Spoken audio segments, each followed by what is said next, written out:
नमस्कार, मैं सुशील सिंह कर्तव्य आईएएस पे आपका स्वागत एवं अभिनंदन करता हूँ। आइए हम लोग सिविल सर्विसेज के अगले लेक्चर की तरफ बढ़ते हैं।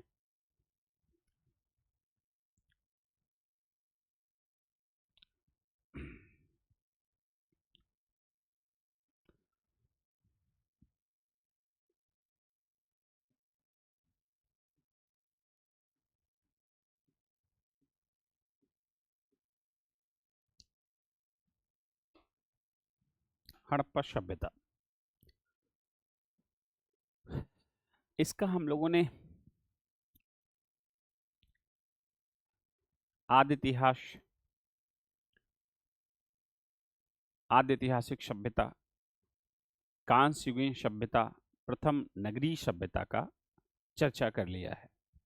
आदि ऐतिहासिक में हम लोगों ने इसकी शैली के बारे में देख लिया, इसकी लिपि और उसकी शैली के बारे में देख लिया, तथा ये भी देख लिया कि हड़प्पा सभ्यता समकालीन सभ्यताओं में दक्षिण पूर्व एशिया की श्रेष्ठ या व्यवस्थित सभ्यता मानी जाती है। इसके बाद हम लोगों ने इसके जो तिथि से लेकर संबंधित जो विवाद थे उस पे हम लोगों ने चर्चा कर लिया, और फिर इसके नामांकन से संबंधित जो इतिहासकारों के बीच में मतभेद था, जहाँ से आपके क्वेश्चन पूछे जा सकते हैं, जो वर्तमान में सिंधु सरस्वती सभ्यता के नाम से जाना गया है, उस पे भी हम लोगों ने चर्चा कर लिया। ठीक है, अब उसके आगे हम लोग चलते हैं और देखते हैं कि आगे एक छोटा सा विवाद और है इसकी उत्पत्ति को लेकर।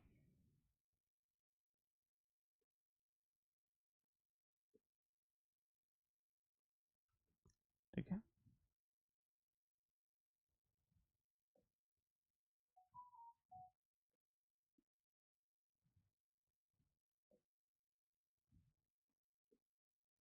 है ना, उत्पत्ति को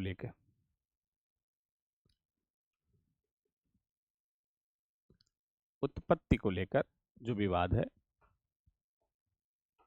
मुझे लगता है ये आधा नहीं रहना चाहिए।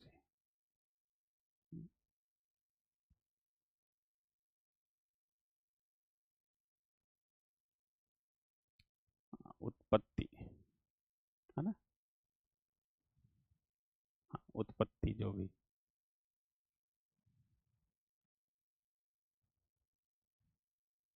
अब देख लीजिएगा भाई, उत्पत्ति, हाँ ठीक, ये सही है। उत्पत्ति को लेकर जो विवाद है उसके बारे में चर्चा कर लेते हैं। देखिए, कुछ विद्वान हैं इसे विदेशी मूल की सभ्यता मानते हैं, वहां से उत्प्रोत मानते हैं। जैसे अभी समकालीन सभ्यता हम लोगों ने पढ़ा, इसे मानते हैं कि मेसोपोटामिया की सभ्यता से के अनुकरण पर जो है यहाँ पे लाई गई। और इसमें समर्थक लोग हैं गार्डन चाइल्ड,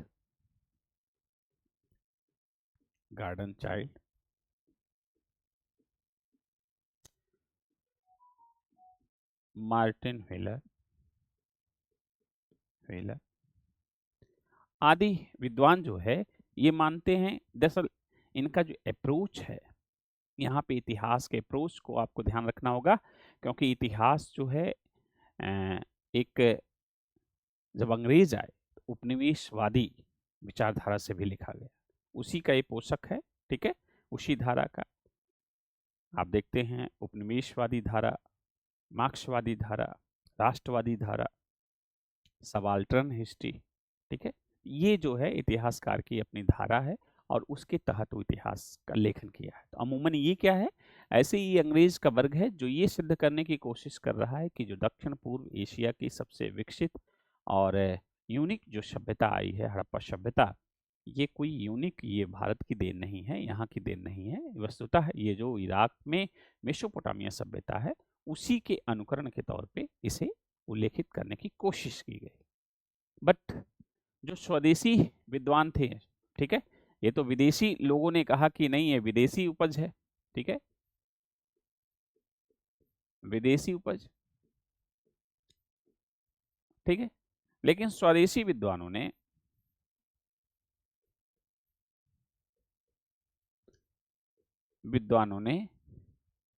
इनके तर्कों को खारिज कर दिया। इनके तर्कों को खारिज किया। किस बात को लेके खारिज किया? इन्होंने भी तर्क दिया। ये जो विदेशी थे, इन लोगों ने कहा कि भाई यहाँ की सभ्यता ठीक है, विकसित सभ्यता है, तो जाहिर सी बात है जैसे इराक में जिगुरत चबूतरे जो पाए जाते थे, यहाँ भी पाए गए हैं चबूतरे, ठीक है। और इस तरह से उन्होंने तुलना किया कि जो जैसे वहाँ पे विकसित है मेसोपोटामिया, सेम इसी तरीके से यहाँ भी है। लेकिन स्वदेशी जो विचारक थे, इन्होंने कहा नहीं, जो मेसोपोटामिया में है, मेसोपोटामिया और हड़प्पा, इन्होंने कहा कि यहाँ की लिपि जो है कीलाक्षर है, कीलाक्षर। और यहाँ का अभी अभी हम लोगों ने पढ़ा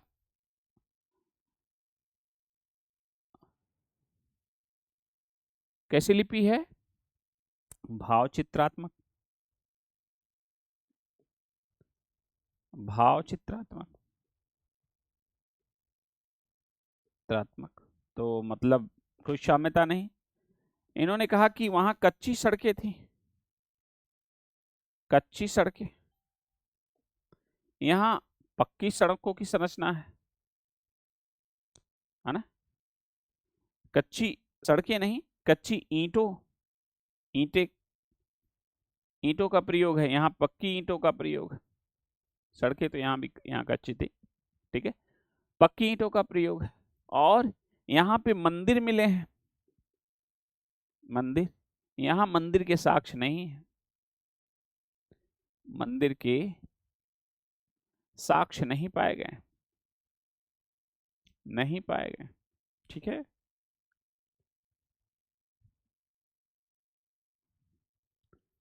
मंदिर के साक्ष्य नहीं पाए गए, ठीक है। तो बेसिक बहुत सारे ये अंतर यहाँ पे इन्होंने बताया, ठीक। और ये सिद्ध करने की कोशिश किया कि ये अंतर के आधार पे ही नहीं, बल्कि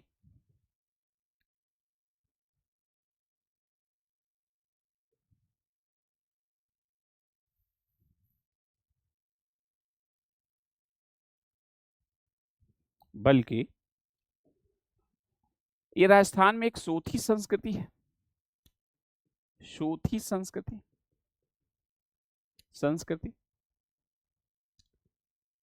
ये चांदू दड़ो है, यहाँ कुल्ली नाल संस्कृति है, कुल्ली नाल संस्कृति।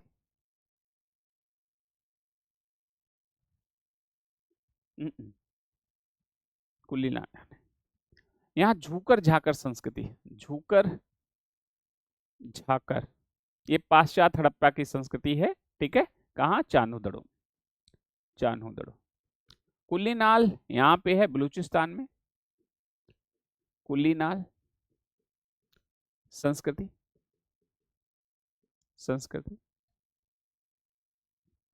ठीक है। स्वदेशी विद्वानों ने बताया कि इन सभी जो है संस्कृतियों की उपज थी हड़प्पा, हड़प्पा सभ्यता, ठीक है, ना कि विदेशों की उपज थी, ठीक। उनके हिसाब से कि यहाँ की जो देसी संस्कृति है उसी का विकसित परिणाम था, ठीक है। ये हड़प्पा सभ्यता, ठीक। तो ये ज्यादा तार्किक दिखा, क्योंकि अभी तक आप लोगों ने क्या पढ़ा है?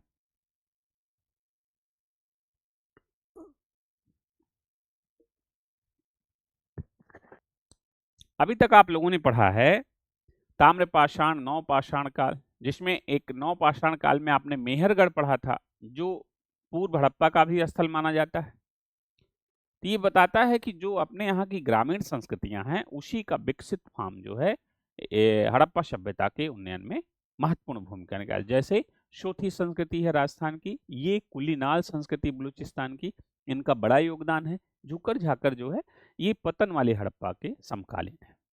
ठीक है, तो ये जो है स्वदेशी विद्वानों के मतों के हिसाब से तो ये रहा विवाद। अब हम लोग देखते हैं हड़प्पा सभ्यता का भौगोलिक परिचय। अब यहां से काफी इंपॉर्टेंट है, सभी लोग ध्यान दीजिए, है ना। ठीक है,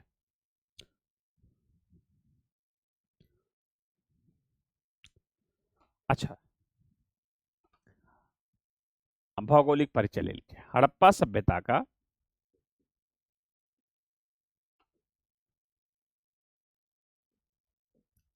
सभ्यता का भौगोलिक परिचय, परिचय, ठीक है। हड़प्पा सभ्यता का भौगोलिक परिचय, ठीक है। इसके तहत हम लोग देखते हैं कि हड़प्पा सभ्यता का वस्तुतः फैलाव कहां तक हुआ है।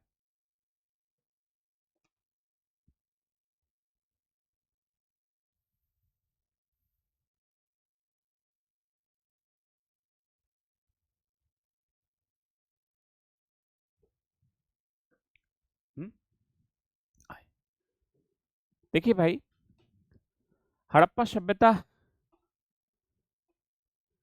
फॉर्मल जानकारी तो आपको प्राप्त हो गई, लेकिन हड़प्पा सभ्यता का जो भौगोलिक विस्तार है एकदम कंसंट्रेट हो जाइएगा। जो विस्तार है ये प्रायः 3 देशों में पाया गया। कहां कहां पे? ये देखिए, ये है अफगानिस्तान, जहां से 2 स्थल हम लोग डिकोड करेंगे। ये है पाकिस्तान, ठीक है, पाकिस्तान, ठीक, ये वाला, और ये है भारत। कहने का सेंस है कि एक स्थल तो ये हो गया अफगानिस्तान, दूसरा हम पाकिस्तान में रहेंगे, और तीसरा क्या है? भारत। ठीक है, तो पहला ही क्वेश्चन पूछा गया कि हड़प्पा सभ्यता का विस्तार कितने देशों में पाया गया है, तो आपके समक्ष है। ध्यान रखिएगा, आपके विकल्प में यही पड़ोस का जो है देश मिल जाएगा, ईरान। ईरान, ना तो ईरान है और ना इराक, ये मिल जाएंगे इनके विस्तार को लेके, लेकिन ये नहीं पाए गए हैं। तैयार रहिए, ठीक। चलिए देखते हैं 3 ये जो स्थल पाए गए हैं कौन कौन से हैं। तो ये अफगानिस्तान में एक है मुंडीगाक,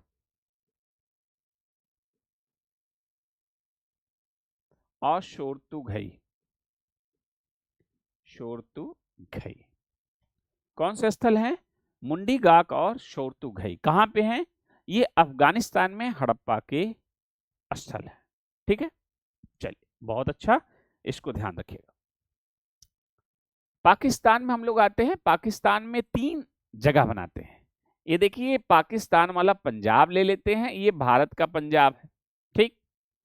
तो देश अलग हो गए। ये पाकिस्तान वाला पंजाब जो है, ये पाकिस्तान में, भारत में भी पंजाब है, पाकिस्तान में भी पंजाब है। दूसरा देख लें, ये सिंधु नदी यहां से चलेगी, ऐसे आते हुए यहां गिर जाएगी अरब सागर। सिंधु नदी के क्षेत्र को, ये क्षेत्र है बट हम यहां बना लेते हैं, ये रहा सिंधु क्षेत्र समझने के लिए, ठीक है, सिंधु क्षेत्र। और तीसरा क्षेत्र हम लोग बना लेते हैं यहां पे, ये वाला क्षेत्र क्या है? बलूचिस्तान वाला क्षेत्र, बलूचिस्तान। ये हो गया पंजाब। अभी पाकिस्तान वाला पंजाब है भाई इधर, क्योंकि हम लोग पाकिस्तान, ये भारत वाला पंजाब। ये है सिंधु नदी, सिंधु नदी, ठीक है। पंजाब में एक नदी ऐसे बह रही है यहां से आके, ये ऐसे, और ये सिंधु में मिल जाएगी। ये है रावी नदी, रावी नदी, ठीक है, जो पंजाब में मिलेगी। और ये है बलूचिस्तान, बलूचिस्तान। अभी बलूच विद्रोह खूब पाकिस्तान में हो रहा है, देख लीजिए यही किनारे है बलूचिस्तान,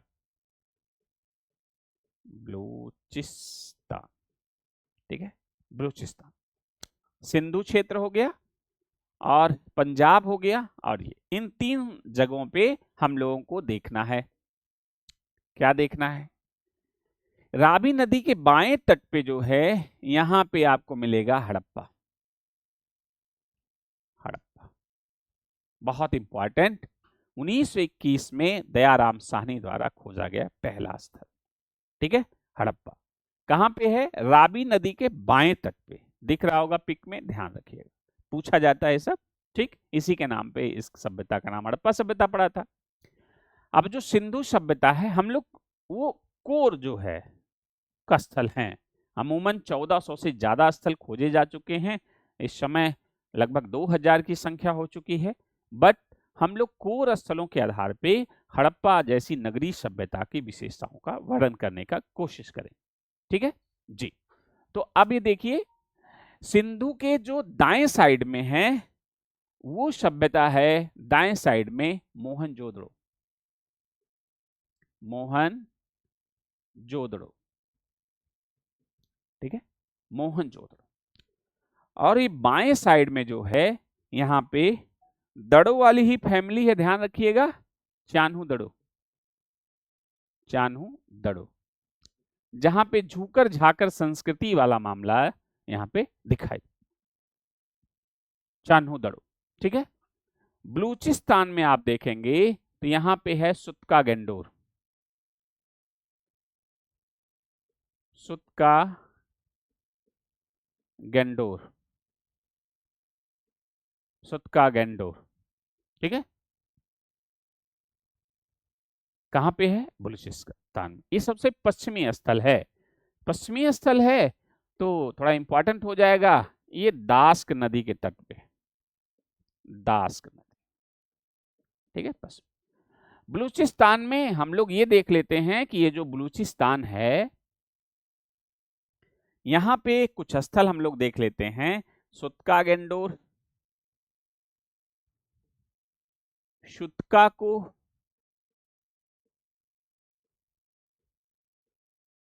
शुतका को, ठीक है, डाबरकोट और बालाकोट, बालाकोट, ठीक है। ये स्थल कहां पे है? बलूचिस्तान क्षेत्र में, ध्यान रखिएगा, बहुत इंपॉर्टेंट। सारी साइट, उतने ही साइट की चर्चा हम करेंगे जितना आपके परीक्षा के दृष्टिकोण से बेहद इंपॉर्टेंट है, ठीक है जी।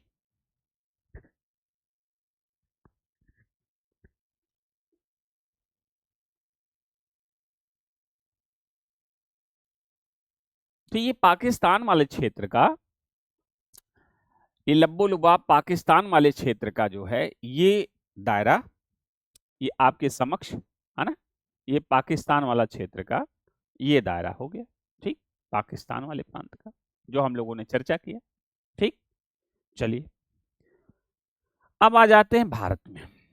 भारत में लगे हाथ में साइट यहां पे है पंजाब, भारत वाला, यहां पे रोपण एक स्थल है, रोपण। दूसरा स्थल है संघोल, संघोल। तीसरा स्थल और लिख लीजिए, दधेरी, दधेरी। ये तीनों स्थल कहां पे हैं? ये पंजाब में। अच्छा, ऊपर है काश्मीर, जम्मू एंड कश्मीर। जम्मू एंड कश्मीर में जब से सबसे ऊपर जो स्थल है ये है मांडा। अब ये पूरे हड़प्पा सभ्यता का सबसे ऊंचाई वाला स्थल है और ये चिनाब नदी के तट पे बहता है, चिनाब नदी के तट पे जो है ये मांडा बहता है। ध्यान रहे मांडी नहीं है, मांडी उत्तर प्रदेश में, और एक मंडी स्थल है वो हिमाचल का है, नगर मंडी। मांडी पूछा गया है उत्तर प्रदेश में, ठीक है। चलिए, तो ये मांडा है सबसे उत्तरी स्थल है। सबसे दक्षिणी स्थल कौन सा? सॉरी, सबसे पश्चिमी स्थल सुतका गेंडोर हो गया। चलिए आगे बढ़ते हैं हम लोग। अब यहीं से नीचे उतरा जाए ये है एरिया किसका, हरियाणा। और हरियाणा में कुछ स्थल हम लोग लिख लें, ये है राखीगढ़ी, राखीगढ़ी। और दूसरा स्थल यहां देखते हैं बनौली। तीसरा स्थल यहीं लिख लेते हैं मिताथल। ठीक है, मिताथल। ठीक, और ठीक है, इसी के नीचे हम लोग आ जाते हैं उत्तर प्रदेश में। इसी हरियाणा में भिर्राना भी है भाई एक स्थल, भिर्राना। ठीक है, ये भी ध्यान रखिएगा। आइए यूपी में आ जाते हैं। यूपी में सबसे ऊपर जो स्थल है, ठीक, यहां कह लीजिए सहारनपुर में है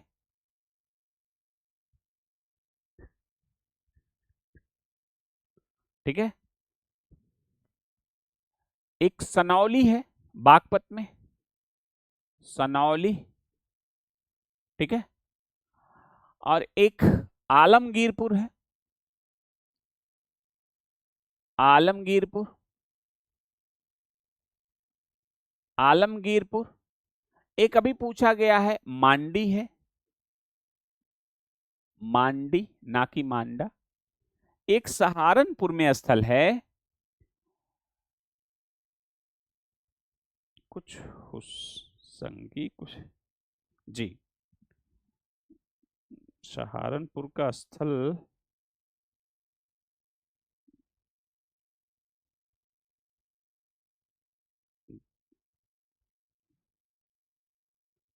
क्या है भाई, दिमाग से उतर रहा है।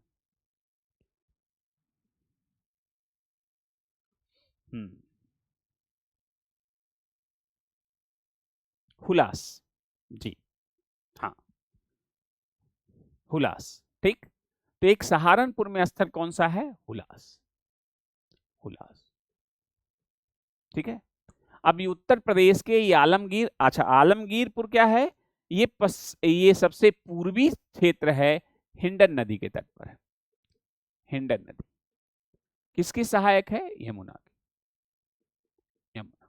ठीक है, ये हुलास है सहारनपुर में, सनौली है बागपत में। ठीक है, मिर्जापुर के आसपास जो है, मुजफ्फरपुर के आसपास मांडी है, आलमगीरपुर है ये गाजियाबाद के आसपास। ठीक है जी, आलमगीरपुर, हाँ, बरेली गाजियाबाद के आसपास। ठीक है, आलमगीर। ठीक, ये हो गया यूपी।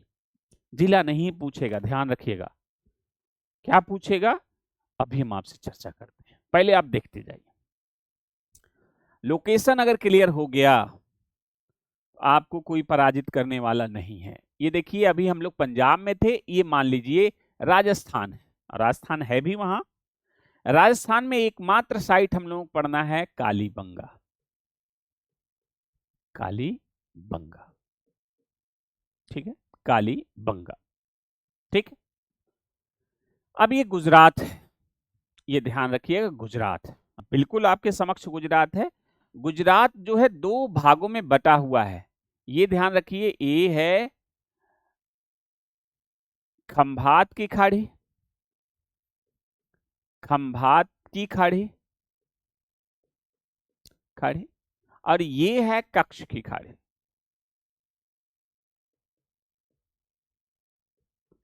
कच्छ की खाड़ी। खंभात की खाड़ी और क्या है, कच्छ की खाड़ी। ठीक, चलिए, हाँ, चलिए, अब ये ध्यान रखिएगा, कच्छ की खाड़ी में अरब सागर है। ठीक है, कच्छ की खाड़ी में कौन से स्थल हैं और खंभात की खाड़ी में कौन से स्थल हैं, आपसे पूछा जाएगा, क्योंकि स्वतंत्रता के बाद सर्वाधिक स्थल खोजे गए थे गुजरात। थोड़ा सा ऊपर बढ़ेंगे, सरस्वती नदी यहीं विलुप्त हुई है, तो सरस्वती नदी के साइड लगभग 85% स्थल यहीं से मिले। ठीक है, इसी सरस्वती नदी। तो आइए खंभात की खाड़ी में देखते हैं, जो चिर परिचित सबसे फेमस है वो है लोथल, लोथल। और क्या है, रंगपुर, रंगपुर, और रोजदी, रोजदी, प्रभास पाटन, प्रभास पाटन। ये कहाँ साइट है सब? ये सब साइट है खंभात की खाड़ी वाले गुजरात के क्षेत्र। ध्यान रहे, आपसे पूछ लेगा कच्छ की खाड़ी में कि खंभात की खाड़ी में कौन सा स्थल है? लोथल, रंगपुर, रोजदी, प्रभास पाटन। ठीक जी। और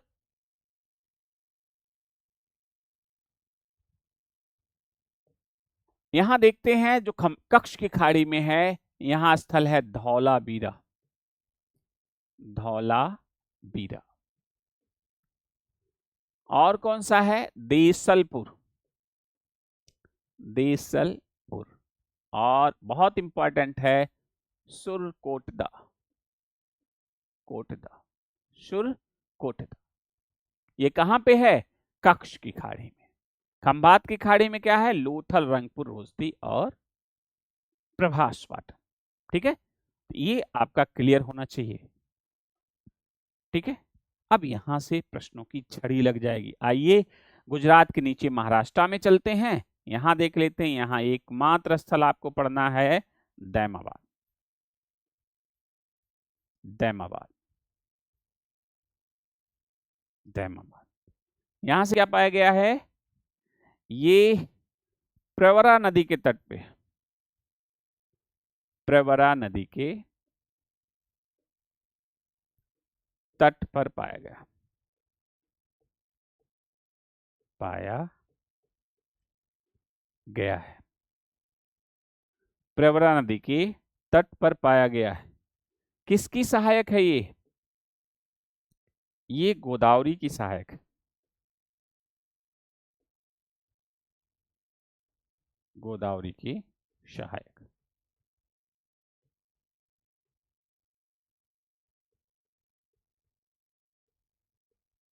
गोदावरी की सहायक नदी। ठीक है, प्रवरा नदी के तट पे पाया गया है, जो कि गोदावरी नदी के सहायक के तौर पे। ठीक, कौन? दैमाबाद।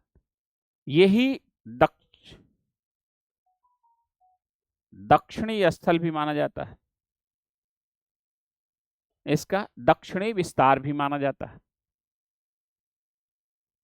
अब आप ये देख लीजिए, महज इतने स्थलों के माध्यम से हम लोग हड़प्पा सभ्यता के एक विकसित नगरीय नियोजन की विशेषताओं का वर्णन करें। ठीक है, और इन्हीं के माध्यम से हम इनके आर्थिक गतिविधि, ठीक है, राजनैतिक, धार्मिक गतिविधि और सामाजिक गतिविधि पे भी चर्चा करें, और इनका पतन किस प्रकार से हुआ इस पर भी हम चर्चा करेंगे। ठीक है, तो हम लोग भौगोलिक विस्तार है। भौगोलिक विस्तार ये आपको बताता है कि अमुक सभ्यता का क्षेत्र कहां से कहां तक है। पहला, अगर गंभीरता से अगर आप इसे देख लिए तो हड़प्पा सभ्यता का लगभग 60 से 70% समस्या यहीं सॉल्व हो जाए। इतने से ही इतने क्वेश्चन पूछे गए हर परीक्षा में, यहीं से एक क्वेश्चन जरूर बन जाते हैं अगर हड़प्पा से पूछे जाते हैं। ठीक है, वह कौन सा है आप उसे देख लीजिए कि हड़प्पा सभ्यता के जो ये स्थल हैं, अब यहां से क्वेश्चन किस तरह से पूछे जाएंगे जरा देखिए। ये आपको दिखाई दे रहा है,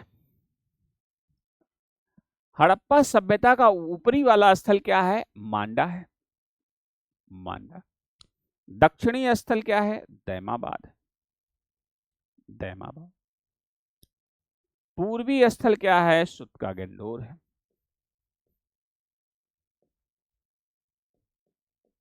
सुतका गंडोर है। और सॉरी, पश्चिमी स्थल सुतका गंडोर है। पूर्वी क्या है? आलमगीर, आलमगीरपुर, आलमगीरपुर। ठीक है जी। अब आपको ये देखना है, ये जो पश्चिम से पूरब का इसका विस्तार है, ये है 1600 किलोमीटर। कितना है? 1600 किलोमीटर। और उत्तर से दक्षिण इसका जो विस्तार है, पहले की एनसीईआरटी में 1100, अब जो है ये 1400 किलोमीटर माना जाता है। खैर, आपको डाटा नहीं याद करना है यहाँ पे कि कितने किलोमीटर, इसके माध्यम से आपको ये देखना है इसका जो विस्तार है कहां से कहां तक है। पश्चिम से इसका विस्तार, पूरब इसका विस्तार ज्यादा है। कितना? लगभग 1600 किलोमीटर। और उत्तर मांडा से लेके दक्षिण दैमाबाद तक का विस्तार लगभग 1400 किलोमीटर है। मतलब विस्तार के तौर पे ये उत्तर से दक्षिण ज्यादा विस्तृत फैला हुआ है कि पश्चिम से पूर्व, अब आप बता सकते हैं। किलोमीटर मत याद करने लगिएगा। किलोमीटर इसलिए भी नहीं पूछेगा क्योंकि अभी भी खुदाई जारी है। ठीक, तो कभी का डाटा ले लिया गया और खुदाई जारी, हो सकता आगे कुछ स्थल मिल जाए। ठीक है, लेकिन इन डाटा आंकड़ों के माध्यम से ये चीजें थोड़ी सी ज्यादा स्पष्ट नजर आती हैं कि इसका जो विस्तार है उत्तर दक्षिण ज्यादा ना होके पूर्व पश्चिम ज्यादा है। ठीक है, इस पे क्वेश्चन बना हुआ कथन कारण, तो ये आप इसके डाटा से समझ सकते हैं।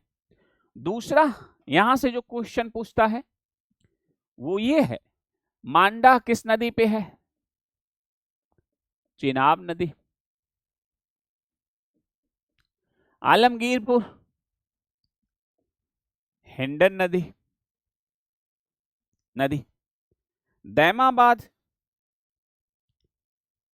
प्रवरा नदी के तट पे, जो कि गोदावरी की सहायक। ठीक है, गोदावरी करके भी पूछ सकता है आपको, क्योंकि आपको देखना है कि दैमाबाद कहाँ, महाराष्ट्र में, नासिक से गोदावरी आप देख रहे हैं, तो गोदावरी की सहायक है, तो चाहे गोदावरी पूछे। कहने का सेंस ये है, अगर लोकेशन दिख रहा है कहाँ है दैमाबाद, तो जाहिर सी बात है यहाँ ना तो कावेरी बहने आएगी, ना तो ब्रह्मपुत्र, ना तो गंगा यमुना सिंधु कोई बहने नहीं आएगा। तो आप वैसे भी पकड़ लेंगे कि महाराष्ट्र में भाई कौन सी नदी है, तो नर्मदा है, या फिर जो है ये मेनली गोदावरी वहां से, ठीक है, निकलती है। तो एकदम आसपास आके आप विकल्प को ऐसे भी देख सकते हैं। अगर लोकेशन पता है तो आप एकदम क्लियर हिट कर जाएंगे 80-90%। इसलिए हमने कहा कि ये जो पूरा भौगोलिक विस्तार है, अगर इसे ठीक ढंग से लोकेट कर लिया आपने, तो 60 से 70% समस्याएं समाप्त हैं। ये नहीं रटना पड़ेगा इस नदी किनारे ऐसा क्या है, आप देख रहे हैं वहां वो नदी है, क्योंकि जीएस भी तो पढ़ना है, जियोग्राफी तो भी पढ़ना है। तो आप कोई भी विषय इस तरह से पढ़ें कि दूसरा विषय जो आप पढ़े हुए हैं वो भी इसमें सहायक हो, रटना ना पड़े, स्ट्रेस ना हो। क्योंकि आईएएस के जो क्वेश्चन हैं वो सीधे ये नहीं पूछेगा इस नदी किनारे, उस नदी को ध्यान से रखिए, वो नदी और किस लिए जानी जाती है, किन पहाड़ों के बीच में, किन क्षेत्र में है। ठीक है जी, तो वहां पे कौन से ऐतिहासिक स्थल पाए गए हैं, लीजिए लोकेट करिए ऐसे। तो ये थोड़ा सा अगर व्यापक नजरिया आपका है तो इससे थोड़ा सा आपको सहूलियत हो जाएगी। जी, चलिए आगे बढ़ते हैं हम लोग। सुतका गेंडोर दास्क नदी के तट पर, दास्क नदी के तट पर। ठीक है, तो ये तो हो गया नदी। हिंडन यमुना की सहायक है। ठीक है, यमुना की सहायक। चलिए, नदी हो गया, उत्तर दक्षिण विस्तार हो गया। अगला क्वेश्चन ये पूछता है कि ये जो विस्तार है अमूमन ये किस तरह का विस्तार है, इसका आकार कैसा है। तो आप ये देख रहे हैं, इसका आकार ये त्रिभुजाकार, अभी लेटेस्ट में ये चतुर्भुजाकार माना गया है। ठीक, पुरानी एनसीईआरटी में इसे त्रिभुजाकार माना गया है ये, लेकिन इसका आकार अब जो है चतुर्भुजाकार के तौर पे देखा जा रहा है। ठीक, तो चलिए, जहां कंट्राडिक्शन हो वहां पे वो आपसे कंट्राडिक्शन, वो इतिहासकारों का अपना विषय होता है। ठीक है, सामान्यतः त्रिभुजाकार माना गया था, हमेशा रिसर्च चल रही है। ठीक है, बहुत सारे स्थल 1400 पहले थे, अभी लगभग 2000 स्थलों की खोज हो चुकी है, लेकिन मानकीकृत वाली बातें हैं। ठीक है, कितनी चीजों को मानकीकृत किया जा रहा है जो आपके समक्ष आएगा। फिलहाल इन्हीं स्थलों से आप इस एक बेहतर जो बृहद नगरी, प्रथम नगरी की व्यवस्था है, उसके बाद जानकारी प्राप्त कर सकते हैं। अब आइए जो सबसे ज्यादा महत्वपूर्ण है इस भौगोलिक क्षेत्र को समझने के लिए, ये देखिए इसका विस्तार कहाँ आपको दिख रहा, पहले आलमगीरपुर यूपी और महाराष्ट्र, ठीक है, एमपी में भी नहीं दिख रहा है, और कहाँ गुजरात, कालीबंगा, पंजाब, हरियाणा, और इधर पाकिस्तान वाला एरिया, और इधर क्या है अफगानिस्तान वाला एरिया, ठीक है। तो एक बार आप ध्यान दीजिए, इसे एकदम दिमाग में बैठा लें कि अफगानिस्तान में दो है, सोरतू, घई और मुंडिका, ठीक। अभी हम यहां से क्वेश्चन भी आपसे लेंगे और बहुत सारे क्वेश्चन पूछे गए, पीसीएस में झड़ी लगी हुई है, केवल यही पूछ लिया गया है। एक बार आप ध्यान रखिएगा, ये है बलूचिस्तान में सुतका गेंडोर, सुतका कोट, डाबरकोट, बालाकोट। इसी डाबरकोट, बालाकोट और जो है सुतका को के साथ सोरतू घई रख दिया गया। पूछा गया इनमें से कौन भिन्न है, सुतका को, डाबरकोट, बालाकोट। लोकेशन का फायदा आपको इससे क्लियर हो जाएगा। आप ये देख रहे हैं, इसी को मकरान तट भी कहा जाता है, और ये सब समुद्री इलाका है, अरब सागर है, और ये मकरान तट के इलाके हैं, ठीक है। ये जो हैं, कुछ इतिहासकार मानते हैं ये सभी जो है ये बंदरगाह नगर हैं। लोथल आपको दिख रहा होगा, लोथल यहाँ पे खंभात की खाड़ी में, यहाँ पे कुंतासी भी है, ये भी बंदरगाह नगर है। मतलब ये जो ये काठियावाड़ तट इसे माना जाता है, ये कोंकण तट है, ठीक है, जागरफी के नजरिए से। तो ये जो तटीय जो जितने भी क्षेत्र हैं, ये क्या है, बंदरगाह नगर। पर इतिहास के पहले क्लास में हम लोगों ने देखा था कि कुछ इतिहासकार इसे मानते हैं, बट साक्ष्य कहां बंदरगाह के मिले हैं, लोथल में, जो भोगवा नदी के किनारे। ध्यान रखिएगा सभी अभ्यर्थी कि सर जो है जो स्थल कह रहे हैं उसकी नदी भी नाम ले रहे हैं, तो आप मत रटने लगिएगा सारे स्थलों की नदी पहाड़, ऐसा नहीं। ये चारों महत्वपूर्ण हैं, इसके एरिया को डिकोड कर रहे हैं।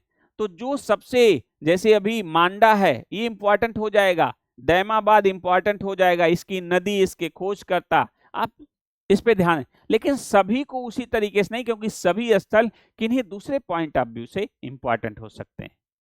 ये इसका भौगोलिक सीमा निर्धारित कर रहा है, इसलिए इसकी जांच परख थोड़ा सा गहराई से देखना।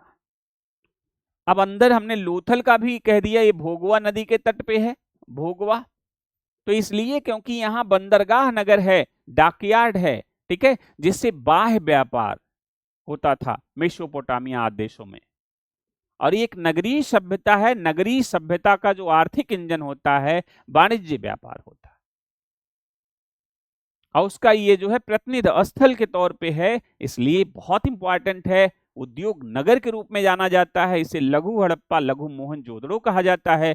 अतः इतना स्पेशल स्थल है, तो इस स्थल को क्या कहा जाएगा, इस स्थल को थोड़ा गहराई से आप देखेंगे किस नदी के तट पे है, ठीक है, तो भोगवा नदी के तट पे है। यहाँ परीक्षक की भी दृष्टि थोड़ी सी गहरी रहेगी, ठीक है। इसलिए अब आ जाइए, जब आपने लोकेशन ट्रेस कर लिया कि 3 देशों में फैली यह स्थल है, अफगानिस्तान, पाकिस्तान और भारत में, चौथा देश नहीं है, ईरान आएगा, इराक आएगा नहीं, ठीक है, ये हो गया। दूसरा आप देख रहे हैं, इन सभी स्थलों को आप याद कर लीजिए, कई परीक्षाओं में पूछा गया है। महाराष्ट्र दक्षिणी क्षेत्र है। अब यहाँ पे देखिए, यहां से खूब पूछा गया, गुजरात में कच्छ की खाड़ी में कौन से स्थल हैं, यहाँ का स्थल दे देगा, लोथल हटाना है। तो यहाँ धौलावीरा, देशलपुर और सुरकोटदा है। खंभात की खाड़ी में लोथल, रंगपुर, रोस्ती और प्रभास पाटन है। वहीं उत्तर प्रदेश में आप देखिए, आलमगीरपुर सबसे पूर्वी क्षेत्र है, मांडी है, सनौली है और हुलास है सहारनपुर में। सनौली जो है अभी बहुत खुदाई यहां चल रही है, इस सनौली से रथ मिले हैं, और रथ जो है, रथ की प्राप्ति होना, एक तो महाभारत काल का भी अभी टाइम जोन बहुत निश्चित नहीं, उत्तर वैदिक काल से मान लिया जाता है। अमूमन ये माना गया था कि कृषि के ही उपकरण इस तरह से दिखाई दे रहे हैं, ठीक है। उधर आप जब लोहा भी आता है वैदिक काल में, तो लगभग कृषि बहुत हिंसक इस तरह से नहीं, वैसे बाणाग्र वगैरह इधर मिले हैं, ठीक है। रथ की उपस्थिति एक चीज पे ज्यादा जोर देती है, जैसे लोग कहते हैं कि हड़प्पा सभ्यता का जो उत्थान है ये मेसोपोटामिया से आया है, या वैदिक जो वैदिक काल अगर इसके बाद है, आर्य जो आते हैं वो विदेशी थे, ठीक है, और रथ के माध्यम से आए थे, तो रथ की उपस्थिति कहां हो जा रही है, पहले ही हो जा रही है यहाँ पे।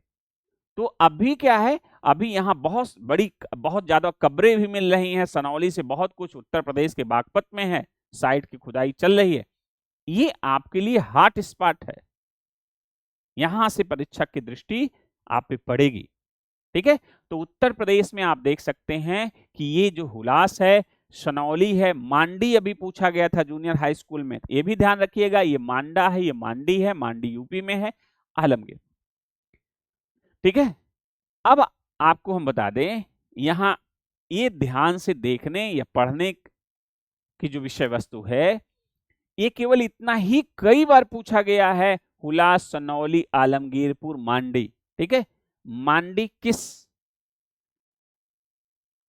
स्टेट में पड़ता है, हो गया आपका उत्तर प्रदेश।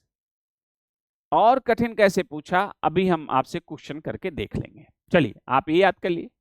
ये देखिए, ये भारत वाले पंजाब में रोपण, संघोल और दधेरी है। राजस्थान में एकमात्र स्थल कालीबंगा हम लोगों को पढ़ना है, और सबसे उत्तरी स्थल जम्मू कश्मीर में मांडा है, ठीक है। भिराना भी हरियाणा में है, हरियाणा में राखी गढ़ी, बनावली, मिताथल जैसे स्थल पाए गए हैं, ठीक है।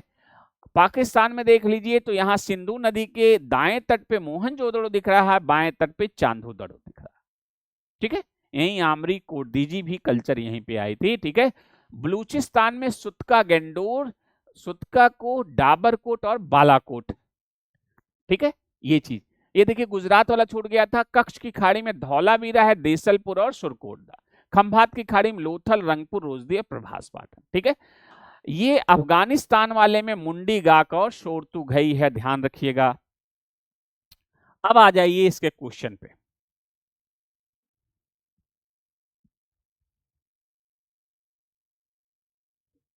प्रश्न,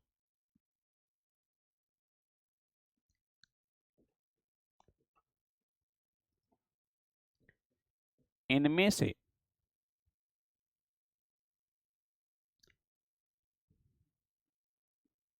कौन भिन्न है,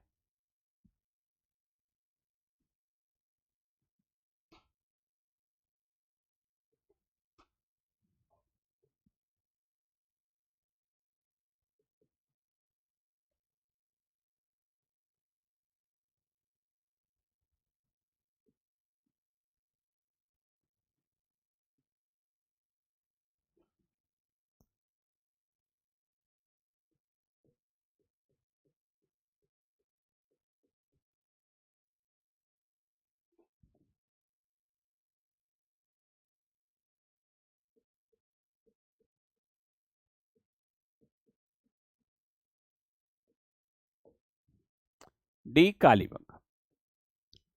इनमें से कौन भिन्न है, ठीक। तो इसका आंसर क्या हो जाएगा, आप देख पा रहे हैं, इसका आंसर हो जाएगा कालीबंगा। क्यों, क्योंकि ये राजस्थान में है, राजस्थान में है, बाकी सब कहां पे हैं, यूपी में है, यूपी में, ठीक है, ठीक, समझ गए। दूसरा क्वेश्चन पूछा है हमने, सेम क्वेश्चन की प्रकृति केवल बदल दी, पूछने का तरीका बदल दिया। आइए, सेम यही विकल्प है और पूछा गया है, आप देखेंगे आपको मिल जाएगा पुराने पेपर।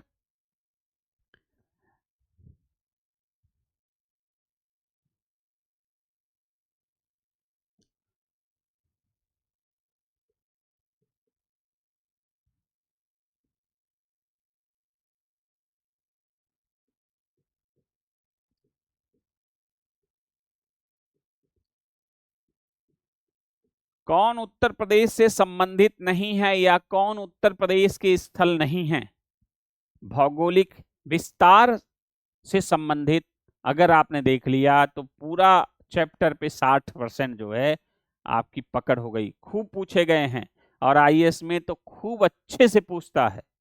अभी बताते हैं कैसे।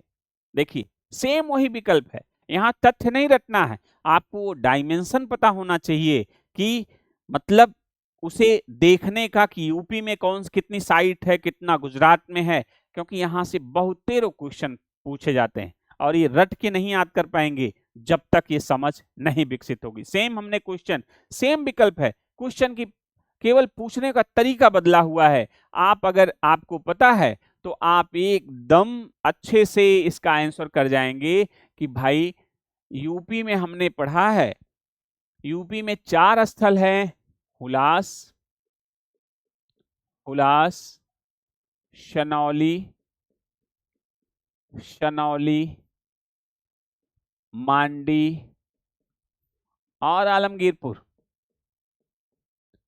आलमगीरपुर ये यूपी के स्थल हैं और यहीं पे आपने देखा है कालीबंगा,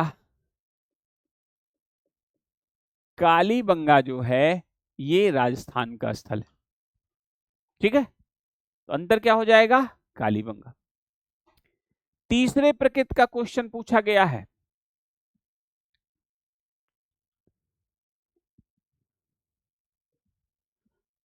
निम्न स्थलों का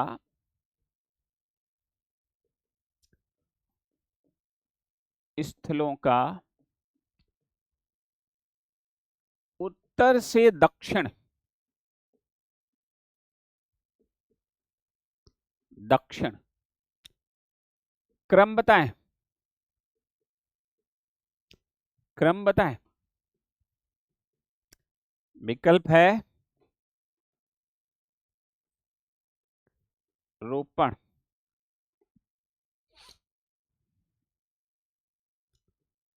शनौली,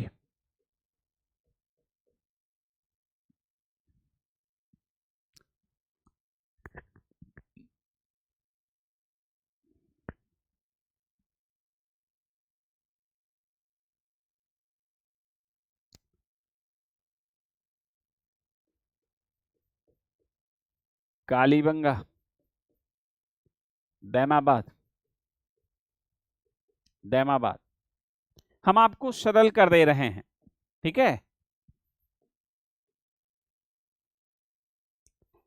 कहने का सेंस ये है, पूछा गया क्वेश्चन है, अगर भौगोलिक क्षेत्र आपको क्लियर नहीं होगा तो आप ये ध्यान रखिए केवल यही क्वेश्चन नहीं पूछे गए, वो सीधे पूछ लेगा कोंकण तट पे अवस्थित हड़प्पा सभ्यता के स्थल, काठियावाड़ तट पे अवस्थित हड़प्पा सभ्यता के स्थल, ठीक है, मकरान तट पे अवस्थित हड़प्पा सभ्यता के स्थल, ठीक है।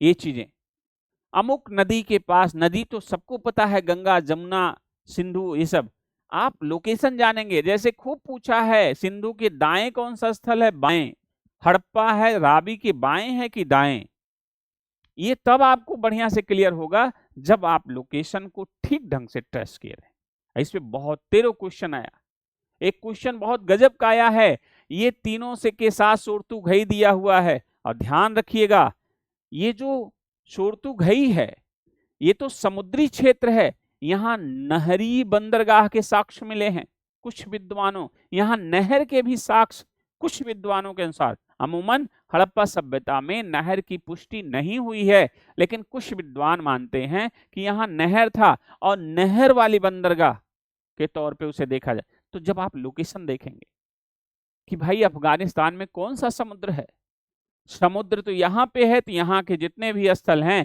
अगर कुछ विद्वान इसे जो है, अब ये सीधे नहीं कह सकते हैं क्योंकि विद्वानों में मतभेद है कि ये सब बंदरगाह ही नगर हैं, समुद्र के तट पे हैं, बंदरगाह जैसे इस्तेमाल होते थे इनके, बट उसको दूसरे फॉर्म में चुपके से पूछा है कि कौन अलग हैं, तो सोरतु घई जाहिर सी बात इससे अलग। तो हर चीज रट के आंसर नहीं दिया जाता, इसी से परीक्षक आपसे खेलेगा। कहाँ, ये यूपी का पूछा है और कालीबंगा को अलग, यहां से पूछ लेगा उत्तर से दक्षिण, पूरब से पश्चिम, जो भी चाहेगा जिस तरह से चाहेगा रीजनिंग करके यहां से पूछ लेगा। यहां से बहुत गंभीर क्वेश्चन पूछे गए हैं। कक्ष की खाड़ी के स्थल, इसमें लोथल डाल दिया गया, कौन कक्ष की खाड़ी में नहीं है? ठीक है, तो ये भौगोलिक स्थल खूब अच्छे से 3 देशों में फैला है, अफगानिस्तान, पाकिस्तान और भारत में। भारत में नीचे देख रहे हैं महाराष्ट्र है, पूरब में देख रहे हैं यूपी है, और इस रीजन में ये देखिए रोपण देख लीजिए, यहाँ मालिक के साथ कुत्ते के दफन के साक्ष्य हैं। और पीछे आप पढ़ चुके हैं कि नवपाषाण काल में पहला पालतू पशु जो है कुत्ता है। कहां से मिला था? बुर्ज होम से, मानव के साथ कुत्ते के दफन के साक्ष्य बुर्ज होम से। वो नवपाषाण काल था, और इसी यहीं पे हम लोग थे। यहाँ पे मांडा है, सबसे उत्तरी स्थल है चिनाब नदी के तट पे।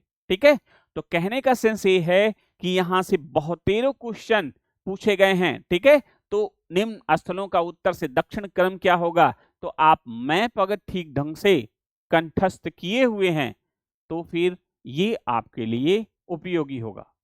यहां से अच्छा, अगर ये मैप आपको तैयार है भौगोलिक क्षेत्र, यहां से कोई भी क्वेश्चन जाने ना पाने की जिम्मेदारी आपकी है, क्योंकि आप रट नहीं रहे हैं बल्कि समझ के चल रहे हैं।